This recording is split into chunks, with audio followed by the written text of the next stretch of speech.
Hello everybody, my name is Farmer Phil, and in today's video we are going to be putting this Kubota to the test, and we're going to be spreading slurry with the 2,500 gallon Abbey tanker. So it's going to be very interesting to see how she's able to handle it. So we have a full day's slurry spreading ahead of us. We only have the one tanker now, as anyone would have seen on Instagram. The day the other tanker left is the day the tractor arrives. I'd say there's a few people out there thinking that we sold the tanker and bought a Kubota, but that's not the case. This Kubota has been sent down to us by Clarkes of Cavan.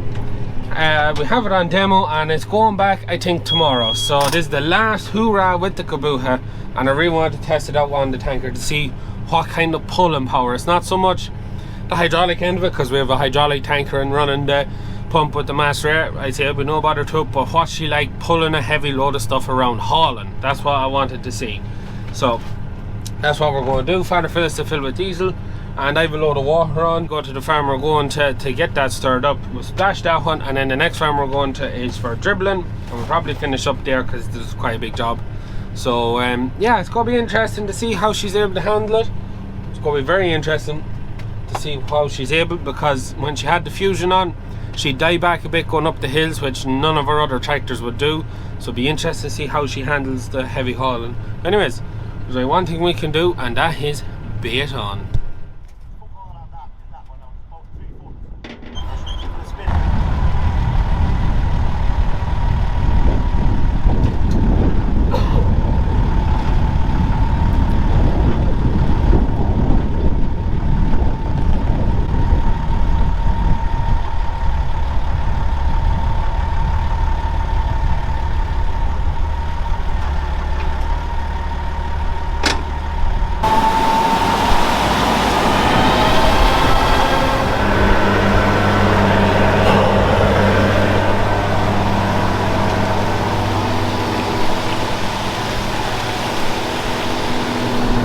So we have two tanks to do in this farm. The one that Stewart went into, and this one here, which is just then a load of water into. The one that Stewart in it hasn't a lot of slurry in it, so we're going to agitate this one, then transfer that across to the other one to bring up the level in it to be able to agitate it. So that's the plan.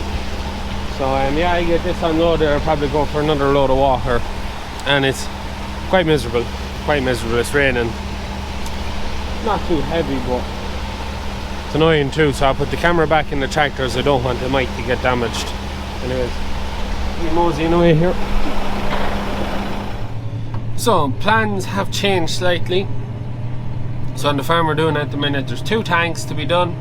One tank hasn't a lot in it, just got to take a fair bit of water or liquid to kind of bring it up that we can agitate, and it needs liquid to agitate, so it is quite thick what's in it.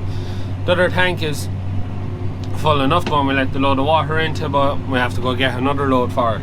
So because of the way the diesel is currently standing at 148 a litre, which is madness. I remember the video where we're talking about, I don't know, it was 118 or something, but now it's, or whatever it was, now it's 148. It's madness. It's over twice the price it was this time last year. So what we're going to do now is we're going to spread one tank. We might have to put in a load or two of water, get that one out, and then the other one we're going to turn in the eve runs and all this free water that's falling at the minute, and fill it up with that to get agitated, to reduce the cost on the farmer getting the slurry agitated, or because it saves us having to draw in the water, so it's less the cost to him when the water is falling for free. So yeah, that's what's happening. So we have one tank to put out here, we'll just have to get stirred. Hopefully this load of water I get now will solve the problem. But anyways, we bait down the road and we get a bit of water, and yeah, we'll get this tank agitated. And now we are spreading away. We're splash plating this job, so that's how we want it out. Next job is dribble bar. So anyway, we're right beside the bog, like literally there's nothing between this field and the bog, just the verge before the bog, that's all. So we're on soft ground and travelling fine. Also the tractor has just hit 300 hours. If you can see there, you might be able to see. I remember rightly, we got it at 256 hours, so we've 44 hours put on it now in 6 days. Isn't bad going. Isn't bad going at all. So yeah, spreading away here, finest. Not much more to say. This field will take 3 load-ish, something like that. And yeah, there's other fields on the other side. The only problem is we're going to need more water into that tank, so we're spread out. We're spread out 3 load now, and then we'll pop 2 back in. Just the tank is too thick. So yeah, that's fun, but sure, that tends to be the case with most tanks. Up all night by myself, trying to figure ways to use your voice stuck in my brain. We never got to see it through, and I know I feel more pain if we're speaking truth. Cause when the daylight comes, I still lose. So will I feel it again? I just don't know. And I'm hoping I'll find a way to let go. So if you love me, how could you leave me so? So on the hydraulics on this, it's the same as like on the Massey. You have a hydraulics page, and I can set up on my all the things. I can set up which one needs priority, the flow rates, if you turn it on, how many seconds you want running for. All that good stuff is on that. And we're currently running the pump at 50% flow, so it's only half the flow it needs, and it's filling the tank straight away. It's lots of power to turn the pump, and we're only doing, I have the tractor set to 1250 RPM just to give it a little bit of, just to try and get the speed right. That's one of the big advantages with the hydraulic tanker, is you don't rev the engine to get the PTO speed to do it. Once you have a tractor that has the hydraulic flow, and to be perfectly honest, it doesn't take a lot. The 62, 60, 62, 70 or 90 well able for it, or the 3690 even is well able for it. And at the minute she's only getting a little bit of throttle, so when we're climbing up this hill she doesn't start to stall out to me. That's another saving on the fuel costs of doing these jobs. We don't need to rev the tractor to get the pump to turn, which is a big help in keeping the cost of the fuel down. But anyways, yeah, so we're spreading away the finest. So I'd say another 3 load will shake that tank, and then we'll come back in 2 weeks, 3 weeks, whenever there's enough water's gone into the other tank, and we'll put that tank out from, and then that's him safe for the winter, empty already. Put away the camera, we'll keep spreading away here. And that is that tank empty. And very little in the tank too. Maybe 200 or 300 gallons I'd say at the most. Shut her down. And that's that off, put that into emptying yourself out. Bigger pipe thrown up, throw the lid on the tank, and that's us out of here. On to the next one. So just one thing before I forget. So that's how much Slurry we have in it. But you were seeing in the time-lapse footage when I was filling, it didn't go up, and then all of a sudden it was up, and that's because of that. So I jackknifed it and popped the glass out of it, and we have still haven't got glass for it, but 2 bits of timber and half a ball cock seals it, but doesn't seal it airtight, so it actually sucks in a bit of air that way, and it doesn't fill the sight glass. Ever since that happened, the sight glass doesn't fill till after the tanker's full, then it goes up. But just so you know, that's why. Anyways, we get this pipe thrown up and we get it spread and bait on to the next one. So we are on the next farm and we're ready to start spreading, and this time we are dribble barring Slurry. So this is going to be fun. So the big thing for me now is to make sure I get my hydraulic flows right so that everything works. Now I also have to figure out what spools I plug what into. I actually think 1 and 2, yeah. So 1 should move. Yeah. So 1 is set up quite fast, so I want to slow down 1. So let's say 25%, sounds like a nice number. Okay, so let's see what that's like now. Still quite fast. So we'll have to play around with them to see that we get it right. So that's going to be the big thing. So I'll leave that open. We're not giving this one priority, we're giving the pump priority. So we're in forward. We hit. Try and get our preset throttle. Okay, we're in preset throttle. Right. Let's see what happens. Go try and film and do a job. It's unusual. So this one, then that one, then this one. Oh no. Philip, you've not going to win any Nobel prizes here now. But wait the camera till I figure out why that's not doing what it should be doing. And now we are dribbling away. So I'm gonna have to check to see why I have some block here. The last job we done with this, there was quite a bit of wood chip in the slurry and they were blocking me ports on me. So I see two that side and one that side, and the one at the end is just bent over. But seems to be going quite well there. Plenty of hydraulic power for it. Massey spinning away there, lovely. And the pump is running, lovely. So yeah, no, I can't fault the machine in that regard now. It's doing exactly what it says in the tin. But anyways, so yeah, while bro is here, we'll also get the drone up and we'll get some good drone footage. And yeah, where you are spreading, sorry, dribble inside. Just need to unblock them dwappers if I'm able. Should be able. We get all this silage ground covered for this man and get his tank emptied.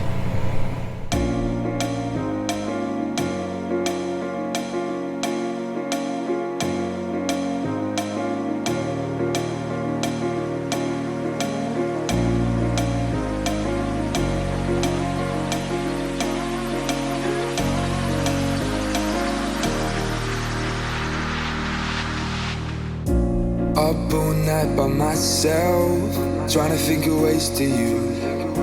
Your voice stuck in my brain, we never got to see it through. And I know I feel more pain if we're speaking truth. Cause when the daylight comes, I still lose. So will I feel it again? I just don't know. And I'm hoping I'll find a way to let go. So if you love me, how could you leave me so low?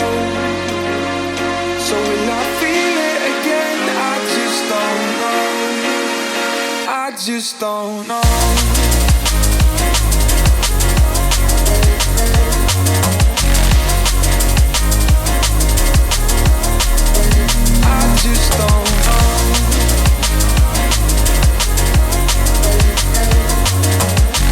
Cause when the daylight comes, I still lose. So will I feel it again? I just don't know. And I'm hoping I'll find a way to let go. So if you love me, how could you leave me so low? So will I feel it again? I just don't know.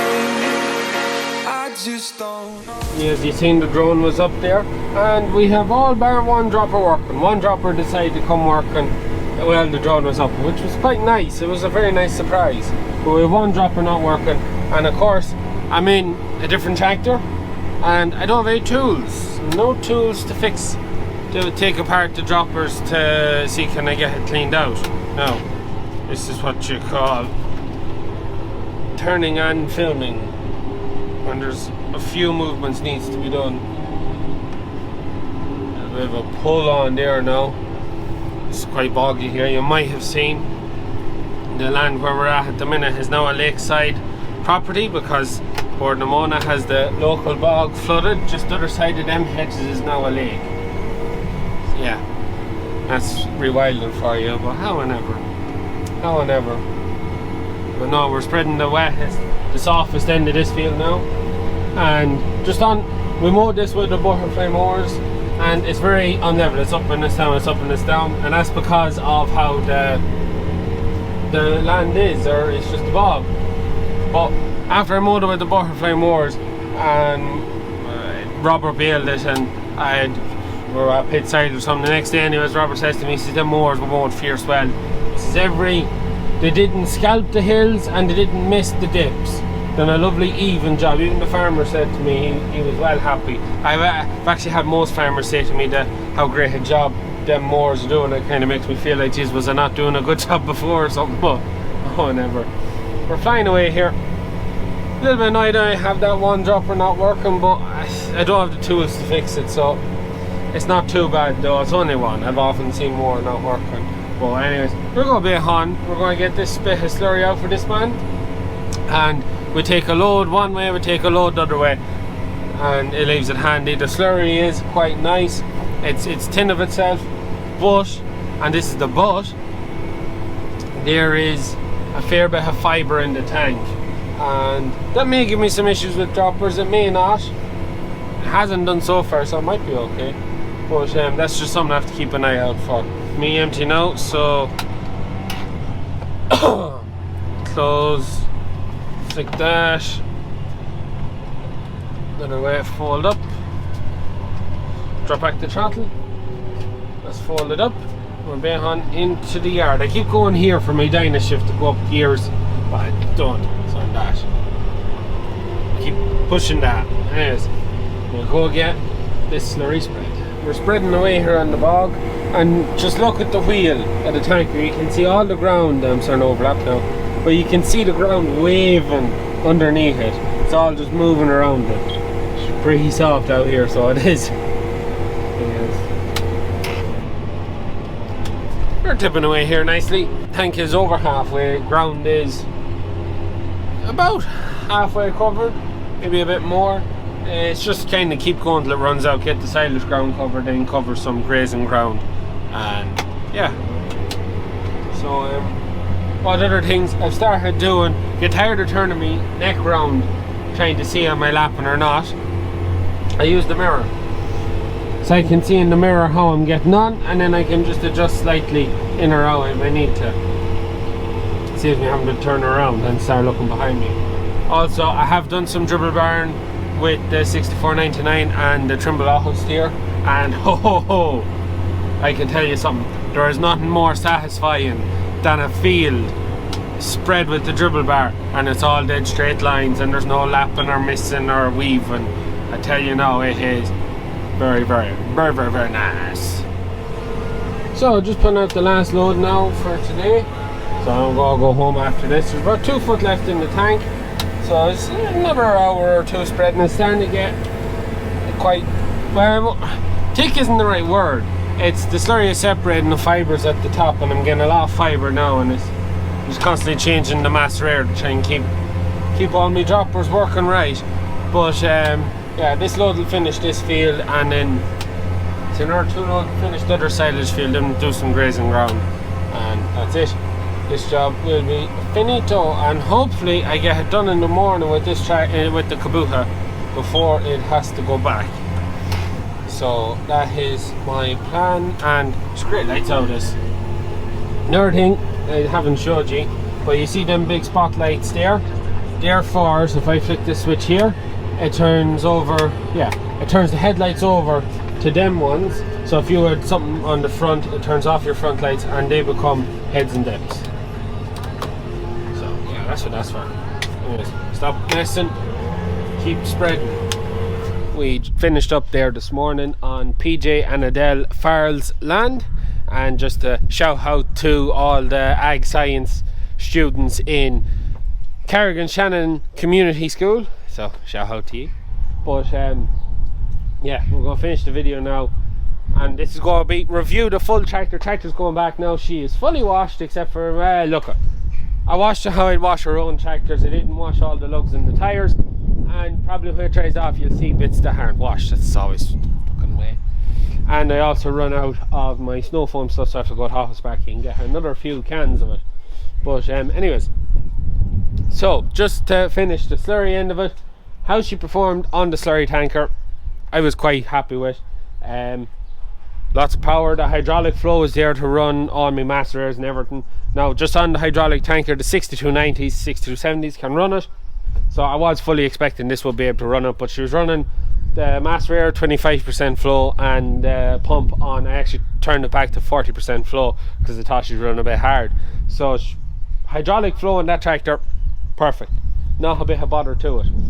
Pulled the tanker, incredibly comfortable on the road, incredibly comfortable pulling the tractor. Father Phil asked me, was she anyway bouncy at all? Because we've heard things about some of the 4-cylinder tractors, some of the Masseys in particular, and they seem to be very bouncy when you put a bit of weight on them. But she drove incredibly. She is very, very comfortable. She was very, very comfortable with the tanker on the field, on the road, didn't matter. Very, very, like, I mean very, very, like, probably a bit better than the 99 on the road with the tanker, I would say.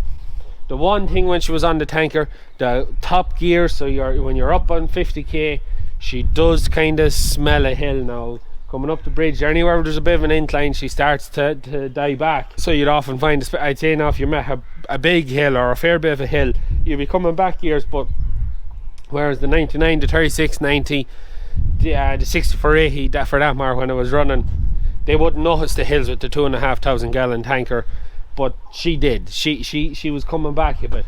That's probably the only thing.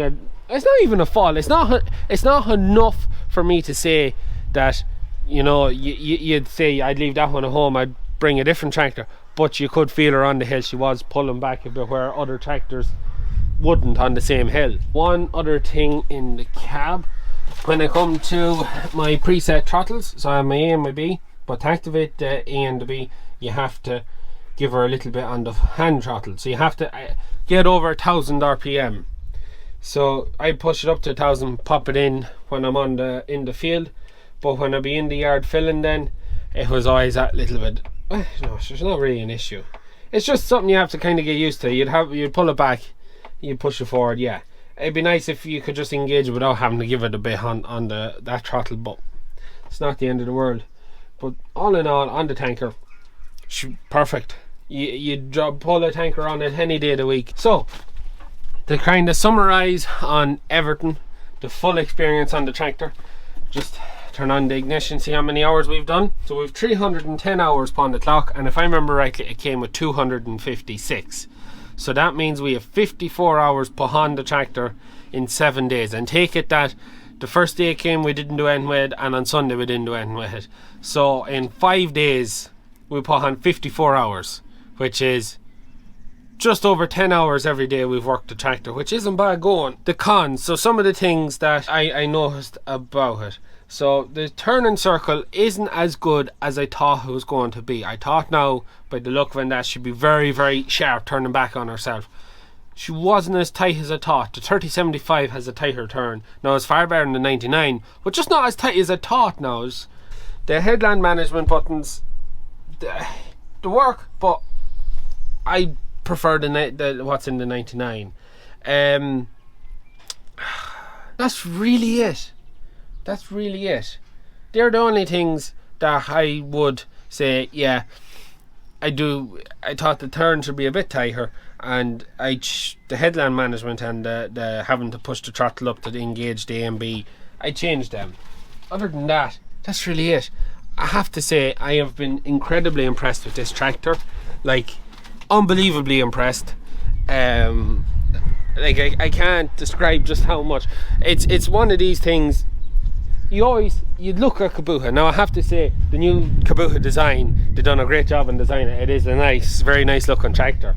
It's not like some of the older Kubotas, they were a bit weird in themselves. But you'd always see a Kubota, you drive by it, you'd look at it once, you don't see too many of them around, that'd be it. And I always had a bit of a, I wouldn't say liking, but I do very much enjoy trying out different tractors, trying out different machinery. And I have to say, it has exceeded my expectations exponentially. Going into it, we knew it was a 4-cylinder. I've heard a lot about 4-cylinders maybe not being that powerful, not having great weight distribution, being quite bouncy when on the road when you put weight behind them, not working very well with weight in general. And I was quite skeptical as how it was going to go, and then not having any experience with Kubota was completely out there as to what it could be. But I have to say, on the baler, she is a savage, 110%. That tractor is like one of the best baling tractors I have ever baled with. Turning circle could be a little bit better, but with automatic braking, which I know is on most new tractors anyways. The fuel consumption, which is the biggest end of it, is just like I'm still half in my mind, is that even right? And then doing other work, you kind of like, yeah, sure, it has to be right, but just out of this world. Run the baler super well. The Harrow, she was well able for it. As we talked about, the Slurry, very comfortable, very comfortable. I'm just well impressed. I am very well impressed with this tractor, so much so that like it's a tractor that I could see myself buying in the future. Now, would I buy a brand new tractor? I know people say, well, if you save so much diesel, why don't you buy a new tractor? We don't buy new tractors.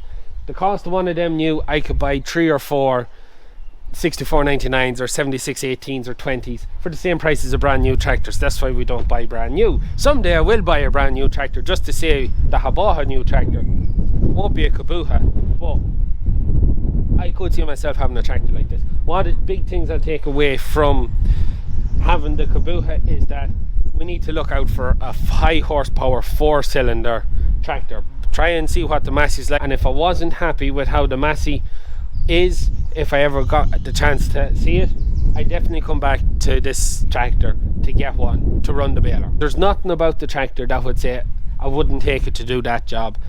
You know, I'd leave it at home for that job. Everything I've put it to, I've been well happy with, and it's a very impressive little tractor. Big tractor, little big tractor. But yeah, look, I'm going to stop drooling over it, and just big thank you to Clarkes of Cavan for sending it down. Let me have it for a week. I'd love to have it for a lot longer.